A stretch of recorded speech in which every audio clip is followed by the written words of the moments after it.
Section 1. You will hear a woman talking to a man who works in a tourist information office.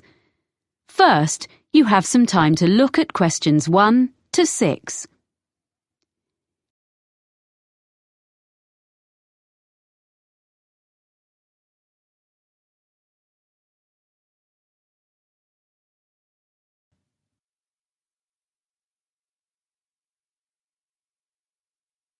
You will see that there is an example that has been done for you. On this occasion only, the conversation relating to this will be played first. Good morning. Can I help you? I hope so. I have a friend in Spain, and her 2 daughters are coming to the city to study for a month. So I thought the Tourist Information Center was the best place to ask about hostels. Can you recommend any? Of course. I usually suggest one of the Hosteling International places. HI West End is a big hostel in a residential area. But it's only 10 minutes from downtown if you take a bus. It's really popular. The journey time is by bus, so bus has been written in the space. Now we shall begin. You should answer the questions as you listen, because you will not hear the recording a second time. Listen carefully and answer questions 1 to 6. Good morning. Can I help you? I hope so. I have a friend in Spain, and her 2 daughters are coming to the city to study for a month. So I thought the Tourist Information Center was the best place to ask about hostels. Can you recommend any? Of course. I usually suggest one of the Hosteling International places. HI West End is a big hostel in a residential area. But it's only 10 minutes from downtown if you take a bus. It's really popular. Okay, sounds good. I need to know how much it costs. The girls want a double room to themselves. They don't want to share with other people. That makes it more expensive. The price is under $30 for a bed in a dormitory, but they'll be paying $50 a night. But if they become members of Hosteling International, the price comes down to $41 a night. Membership costs $35. Right. And membership offers them benefits too on all kinds of activities. What kind of things? Skydiving and whitewater rafting, things like that. I don't think they're interested in that kind of thing. If they become members, will they get cheaper entrance tickets to museums? Oh, yes. And also discounts on bicycle and car hire. Okay, it's probably worth it. Is the hostel very noisy? They're coming here to do some studying. I think it is quite noisy as it's a really big hostel. And if they want to use the internet, this hostel still makes a charge, unfortunately. It's $1 for 15 minutes and $3 for an hour. It might not be ideal for them. What else can you recommend? Is there anything in a quiet area? There's Elliscoat Hostel. How do you spell that? ELLISCOAT.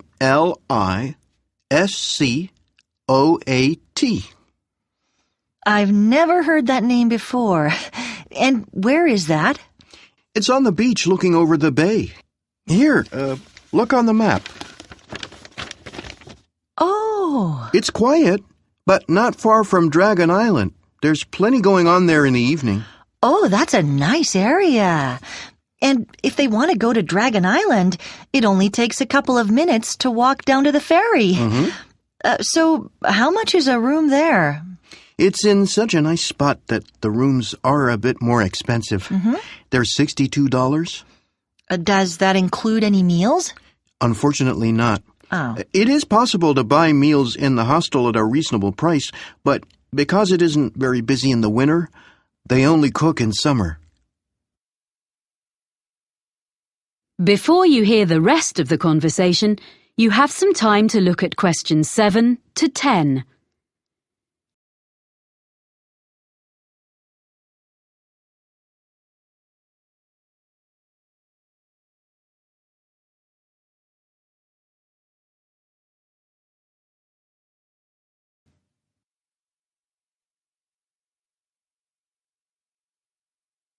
Now listen and answer questions 7 to 10. Oh, I think I know the place you mean. It's an old building, isn't it? Yes, it's well known as it's one of the oldest in the city. There's been a hotel there since 1887 when it was first built. It was turned into a hostel in 1985, and they've invested a lot of money restoring it inside. They'd like that. But I'm just looking on the map at where their college is. It's right in the center. It is a bit far for them from there. The hostel actually has scooters for hire at a very good price, so they could do that. It would be quicker than cycling or walking to the center. It is a bit expensive, but it sounds like the best one so far, unless there's something a bit cheaper. Okay, what about the backpackers hostel? That's not so expensive. It's in a side street in the entertainment district. They wouldn't need to go far to find everything they want. They could walk everywhere. And it's very reasonable. Only $45 and another $5 if they want to have breakfast. But what about other meals? There's no cafe, but on each floor in this hostel, there's a kitchen for residents to cook in. Oh. I'm not sure how well equipped they are, but it should be fine for basic meals. Well, that's really very helpful. I'll pass all this information on now. Do ask your friends to ring me if they need to know anything else. I will. Thank you. That is the end of section 1.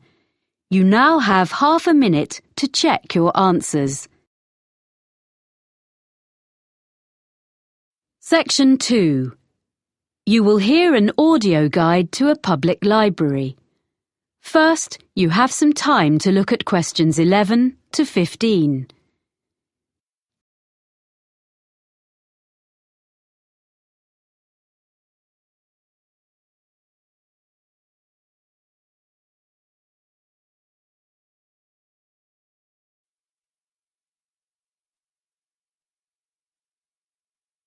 Now listen carefully and answer questions 11 to 15. Welcome to the Selmore Public Library, which has just been reopened after major refurbishment. This tour will introduce you to the building and its services. At any time you can stop the tour. We enter by the cafe, and our tour begins at the issue desk. If you stand between the information desk and the issue desk and look at the opposite wall, you will see shelves of books in the left-hand corner.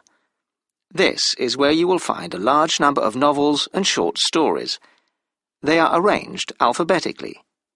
If you are looking for something in particular, and it's not on the shelf, you can reserve it. The next area, directly opposite the issue desk, is a section where people can study. The library provides computers for users free of charge on the next floor, beside the reference books. But this area is for people to use their own laptops. You should ask for the internet passcode at the information desk. In the right-hand corner of this floor, there is a cafe. A selection of daily newspapers is always available there, but you can also take magazines into the cafe to read while you have a drink. You will find these on the racks to the left of the cafe, and there is a large selection. They are for reference only and cannot be borrowed, but you are welcome to photocopy any articles of interest.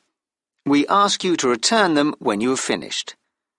You are not allowed to take fiction or any other books from the shelves into the cafe. Next to the cafe is the exit door leading to the stairs and escalator to the other floors. The largest collection of books in the library is fiction, and the next largest is non-fiction, which is in the corner of this floor opposite the cafe. These can all be borrowed, as opposed to the reference books on the next floor, most of which cannot be taken out of the library, but they can be photocopied. There are several photocopiers available for this purpose downstairs in the basement. To one side of the issue desk is a door leading onto a gallery. This was added to the library as a public space where talks are given once a week on a Saturday by visiting authors of both fiction and non-fiction. It also houses the biography section. There are notices advertising the talks in the study area. Any books that you want to borrow should be taken to the issue desk.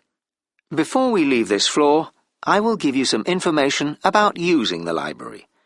There are also helpful notices by the information desk.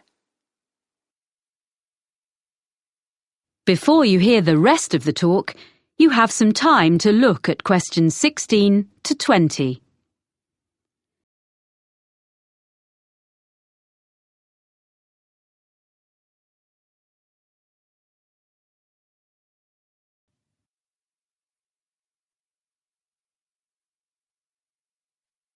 Now listen and answer questions 16 to 20. To join the library and take books out, you need a membership card. Take your passport or identity card, as well as proof of your home address, to the information desk and you will be issued with a card. After a period of 2 years, all readers are required to go to the desk with a document that has their name and current address on it, so the library can keep up-to-date records of where people are living. There's no need to show a passport again, and there is no charge for this, but any lost cards are charged at £5. If you can't find the book you want on the shelves, you can reserve it. If it's in another library in the city, we can usually get it for you within a week. If someone else has borrowed it, it can take a few weeks. Either way, we notify you by phone or email when the item is available to be picked up. We will hold it for you for 5 days. Books can be borrowed for 14 days and can be renewed for a further 2 weeks. Children's books also have a 2-week borrowing period. The same system exists for CD-ROMs and CDs, but DVDs, both children's and adults, can only be borrowed for up to 7 days. It isn't possible to renew them. Some reference books can be borrowed, but normally only for 1 day, so 24 hours. The library opening hours have been changed slightly. Instead of opening late on Wednesday evenings till 8 p.m, we will be closing at 6, as on other weekdays, but we will close at 7 instead of 5:30 on Saturdays and, a new development, we are going to open on Sunday mornings from next month 9 to 1. We are closed on public holidays and notices are posted in the library about these. Before you go upstairs, please note that if you're going to the exhibition area on the 3rd floor, large bags are not allowed. There are lockers beside the reference area on the 2nd floor where you can deposit them. If you need change, you can get that from the information desk on the 1st floor. Now press pause and proceed to the 2nd floor. When you reach the top of the stairs, press play. That is the end of section 2. You now have half a minute to check your answers.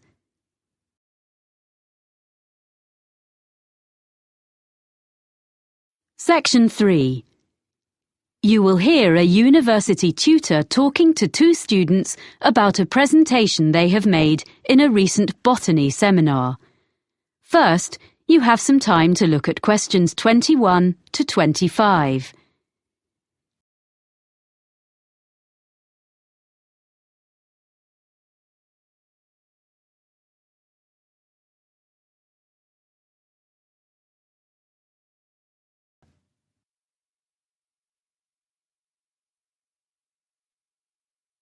Now listen carefully and answer questions 21 to 25. Well, Anita and Lee, that was an interesting presentation you made about John Chapman. Thanks. There are a few points I'd like to run through before you write it up. One thing, which you didn't explain, was why you decided to do a presentation on this man who spread apple varieties across the US. Well, ages ago, we were chatting about stuff we'd read as children, and I told Lee the Johnny Appleseed story. I had these American storybooks when I was small. Then when we were looking into the area of domesticated species of plants for our presentation, we realised that the introduction of the apple with the settlers in the US would be a good case study. And I remembered Chapman, so we looked up the real guy behind the legend. Right. I think that would have made a good intro. I thought it was too personal. Just a couple of minutes would have drawn your listeners in. Anyway, now a more serious point. You didn't mention the sources of some of your information. We used some books and journal articles and did an internet search and found some good sites. We've put them on the back of the handout we gave everyone at the end. Oh, let me see. Oh, here it is. Johnny Appleseed, Man and Myth, 1967. Well, the thing is, you really have to make this explicit when you talk. And anything you show, data you project from your laptop, etc., you must have the source on it. Right, okay. At least you have got it all documented. I was a bit concerned about that. Sorry. Anyway, now the content of your talk. What your listeners wanted to understand was whether there were apples in the US before the Europeans started to live there. Well, you told us the early settlers had brought young apple trees, but that few of them had thrived because the climate was harsh. But what about native species? I don't think you were very clear about species already there. According to what I've read, there were some crab apples, but that was all. Everything that people now think of as traditional American apples was species that the Europeans either introduced or bred by chance. Because they tended to sow seeds rather than use grafting. Yes, quite. But what to me was fascinating, and I saw most members of your audience start to take notes, was when you discussed how the apple genes spread via the Silk Route into Europe from the wild apple woods of Kazakhstan. Yes, well, I'd like to have said more about the development of grafting in ancient China as a way of producing predictable varieties. It was so early in history. But it's the natural development of the original wild apple into new species that people wanted more about, which says a lot for your presentation. You enthused your audience. So now we need to discuss the form your follow-up work will take. Are you going to produce a paper? Or are you thinking of putting it all up on the department website? I felt we could do both, and we could do a poster of some of the data. But Lee wasn't sure. No, I think it would be enough to use the website. We can offer a link to our email for queries. That would save time and trees. I think Lee's right. A poster would be nice, but it'd take too much time. Okay. Before you hear the rest of the conversation, you have some time to look at questions 26 to 30.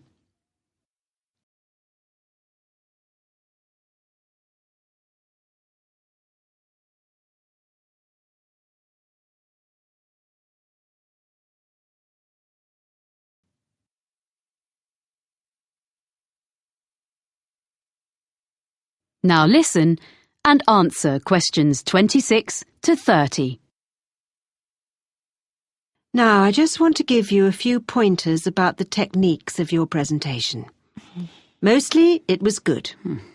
But there are a few things you need to bear in mind next time you do one. You both managed the hardware, I mean the projector and things, very well indeed, which is always a great help. Good. Oh, thanks. You'd obviously checked it out carefully. Yes. But unfortunately, we hadn't finished our maps when we did the practice on my computer at home. That's why there was some the wrong way up. We didn't realise the software on the laptop was a bit different from the one I have.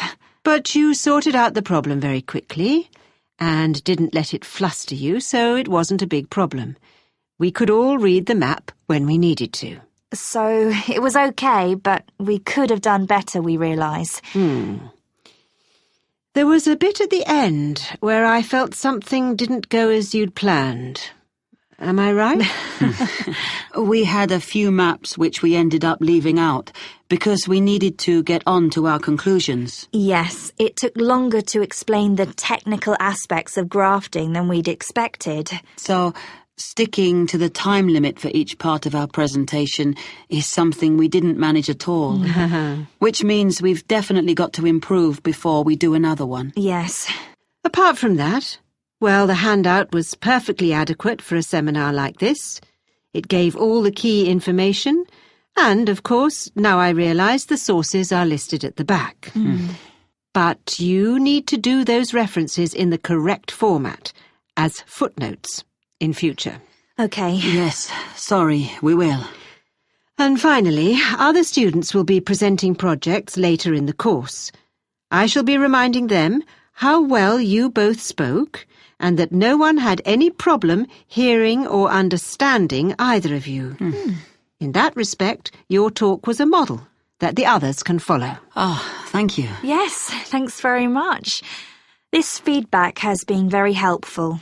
Well done, both of you. See you in a fortnight. Bye. Yes, thanks. That is the end of section 3. You now have half a minute to check your answers. Section 4. You will hear a lecturer describing some investigations into the sense of taste. First, you have some time to look at questions 31 to 40.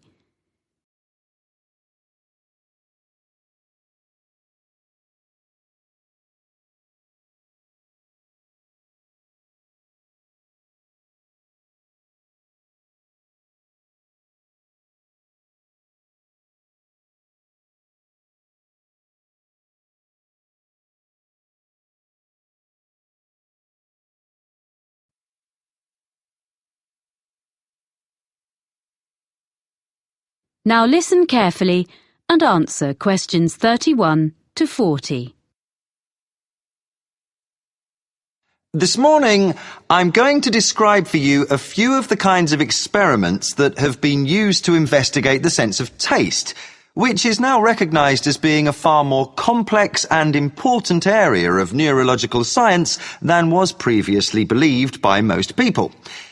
The results of some of these experiments can be quite fun, and I shall suggest that you may want to choose one or two to try out in groups before having a go at designing a new experimental procedure of your own and trying to pinpoint the cause of your findings. The first one concerns a marketing exercise by a soft drinks company. The green colour of some cans was altered by the addition of yellow, so they were a brighter green. Then, test subjects were asked what they thought about the flavour of the drink in the new style cans, and they stated that there was more lime in the drink if it was in the ones with the new colour. Now, this was because the brain picks up cues from the way the product is presented, as well as the product itself, which trigger taste sensations. Before food was packaged, humans used colour to gauge the ripeness of fruit, for example. Next, there's the old problem with chewing gum. Everyone knows that after a few minutes chewing, it loses its minty flavour. However, if you ask people to chew up to the point where it becomes tasteless, and then ask them to eat a little sugar and continue chewing, to most people's surprise, what happens is that the original mintiness actually returns, because it is the sweetness which is needed to make the mintiness perceptible. So, combinations of flavours can be significant, as the brain needs one of them in order to recognise the other. Another experiment demonstrates something we've all done. Drink half a fizzy drink straight from the fridge and then leave it at room temperature for a while. Take a sip and you may well decide you don't like it. The warm drink is too sweet to be refreshing. So, put the rest back in the fridge until it's chilled again. Now try it. Much better. Of course, the sweetness doesn't change. It is our perception, because how sweet it tastes depends on the temperature.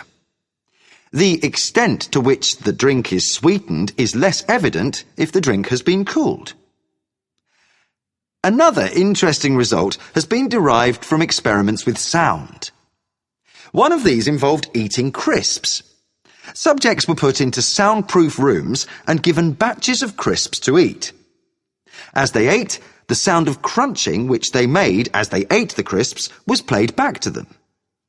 This was adjusted so that they sometimes heard the crunching as louder, or, at other times, more high-frequency sounds were audible in the sound feedback that accompanied their eating. Fascinatingly, if the sound level was louder or higher frequency, they reported that the crisps were actually fresher. Of course, the crisps were in fact the same every time. So, it was clear that the level and quality of what they were hearing was influencing their taste perceptions. So, we've looked briefly at colour, at complementary flavours, at temperature and sound. It seems that all the senses are working together here. But what about the sense of touch? A number of experiments have been done in this area. If you take, for instance, cheese sauce and prepare different versions, some thicker and some thinner, but without any alteration in the strength of flavour, what do you think the subjects perceive? Yep. If the sauce is thicker, they'll say the cheesy flavour is less strong. It was clear that the thing that was influencing the subject's judgment about the flavour of the sauces was the texture of each one. Now, this result is important for dietitians as well as marketing executives. Lastly, another variation on the two flavours theme. This concerns the capacity of the brain for bridging a sensory gap. The subjects in this experiment stuck out their tongues so that the testers could drip two liquids onto them simultaneously, one strawberry flavoured and one sugar flavoured. The testers then took away each flavour in turn. When the sweetness was taken away, the subjects reported they could hardly taste anything. But they continued to think they could taste strawberry even after it was taken away. So that taste gap was filled. Well, that's just a quick look at some of the examples in the current literature. The references will be in the handouts you'll get at the end of the session.